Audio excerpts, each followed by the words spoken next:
পানি বর্ষা আসার আগে এর উপরে সুন্দর করে পলিথিন দিয়ে দিতে হবে, না হলে পানিতে ভিজলে গরুতে খাচ্ছাবেন না। বড় ভাই এ নাও তোমার টাকা নাও। টাকা দিছিস জানোয়ার? ভাই তুমি আমারে মারলে কেন? এই তুই এই স্বর্ণের আংটিটা কয় টাকা বিক্রি করেছিস? তোমারে তো কইছি 8,000 টাকা। 8,000 টাকা বিক্রি করেছিস না জাহাঙ্গীর ভাই? সেদিন এই বাজে ধরা খাই গেলাম আমি। এবার কও কে সত্য আর কে মিথ্যা তুই বলতেছে? ভাই ভাইয়ের সাথে এরকম কাজ কি করি করলি? ও মিয়া ভাই, মিয়া ভাই, কি আমরা ডাকতিস কেন রে? ও মিয়া ভাই, তোমারে যে ডাকতেছি তা তুমি শুনতে পাচ্ছাও না? হেই এরকম করে টাকাটাই করতেছিস কেন? কি হইছে? তুমি আনে চোরের মতন বসে রয়েছো কেন? তোমার এই ইলিয়াস ভাই খুঁজে পাগল হয়ে যাচ্ছে। ইলিয়াস ভাই মানে বাড়ির পরে রইছে নাকি এইমো আইছে? বাড়ির পরে রয়েছে। এ ভাই গো তুই কোশনি তো আমি গাঙ্গেশ্বরে রয়েছি, তার সমিতি এলাকায় চলে গেছে। বাড়ি সমিতি এলাও দেখলাম না, কোনো গাড়িও দেখলাম না। তুমি হ্যানে রয়েছাও তা কি আমি জানি? ইলিয়াস ভাই তোমারে খুঁজতেছে কেন আর উল্টো পাল্টা বকতেছে কেন? ও কয়টা টাকা পাবে তাই করছি কি ভাই গো? তুই একটু গঞ্জে যাইতে পারবি? গঞ্জে যাইয়ে আমার এই হাতের আংটিটা একটু বিক্রি করে টাকা আনতে পারবি? তোমার আংটি আমি বেচতে যাবো কেন? তোমার আংটি তুমি যাই বেশি থয় সঙ্গে। এ ভাই গো আমি তো গেলে যেতেই পারি, কিন্তু গঞ্জের ওই মুদিখানার দোকানদার আমার কাছে মেলা কয় টাকা পাবে? দেখা হলি খালি তাগেদা দিচ্ছে। তুই একটু বেছে নিয়ে আয়, তাহলে একবারে গঞ্জে যে সবার দিনা শোধ করে দিয়ে আংটিটা বেছে নিয়ে আয় ভাই। আচ্ছা ঠিক আছে ভাই। 15-20 হাজারের নিচে যেন দিস না ভাই। আচ্ছা ঠিক আছে শুনে পুরোই গেছে গিয়া শান্তি না লেবেন না। ভাই আংটিটা দেখেন দিনি। কার ভাই আংটিটা? ভাই আংটি মনে করেন আমারই, বিক্রি করব। কয় টাকা হবেন কন দিনি? আংটি মনে হচ্ছে পুরনো মাল, ভালো রেটাই হবে না, ওই 20-র উপরে হতে পারে ভাই।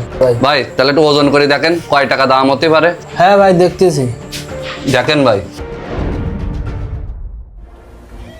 22,000-এর থেকে 100 কম আসছে ভাই। ভাই বলো ওই 100 টাকা বজায় 22,000 টাকা দেন।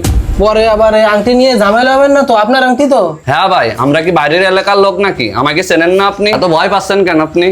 বুঝতে পারছি ভাই, কিন্তু আগের মাসে একটা সোনার চেন কিনে ঝামেলায় পড়িলাম। ভাই আপনি অত চিন্তা করেন না, আর আপনার যদি ভয় লাগে তাই দিক দেন, আমি অন্য জায়গায় নিয়ে যাচ্ছি। না না ভাই ভাই দাঁড়ান, আমি দিচ্ছি। এবার বল কে সত্য বলতেছে আর কে মিথ্যা বলতেছে? আসলে ভাই আমি মিথ্যে কথা করছি। ভাই তোমার এই টাকাটা নিয়ে আমি কি করেছি শুনবা?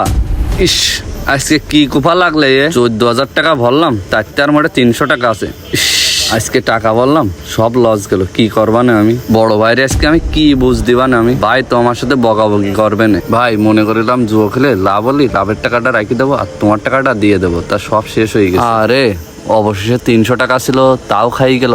ইস ভাই ওইভাবে 14,000 টাকা আমি খাওয়াই দিছি। হ্যাঁ রে ভাই, আমি চরম বিপদে পড়ি। আমার শ্বশুর বাড়ির থেকে দেওয়া আংটিটা তোর কাছে বিক্রি করতে দিছি। মানুষের কাছে দাঁত দিনার গাজনে মুখ দেখাতে পারতেছি না, আর ওই আংটি বেচার টাকা নিজে জুয়ো খেলেছিস। এর থেকে বিষ এনে দে ভাই, আমি বিষ খেয়ে মরে যাই। তুই একটা বার চিন্তা করে দেখ কতটা বিবেকহীন মানবতাহীন মানুষ তুই, যে আমার বিপদের দিনে আর সর্বশেষ সম্বল আংটিটা বিক্রি করে দিলাম আর সেই টাকা নিয়ে জুয়ো খেলে উড়ে এসে কেলাচ্ছিস। আসলে এখনো সংসারের হাল ধরিস নি তো, এই জন্যই বাস্তবতা বুঝতেছিস না। আর কদিন পরে বিয়ে শাদী করবি, সংসারের হাল ধরবি, তখন এই অল্প দিনে ধনী হওয়ার পুলক আর থাকবে না। বাদ দে, যা করার তা তো করেই ফেলাইছিস, এখন আর কি করব? আফসোস করেও তো লাভ নেই।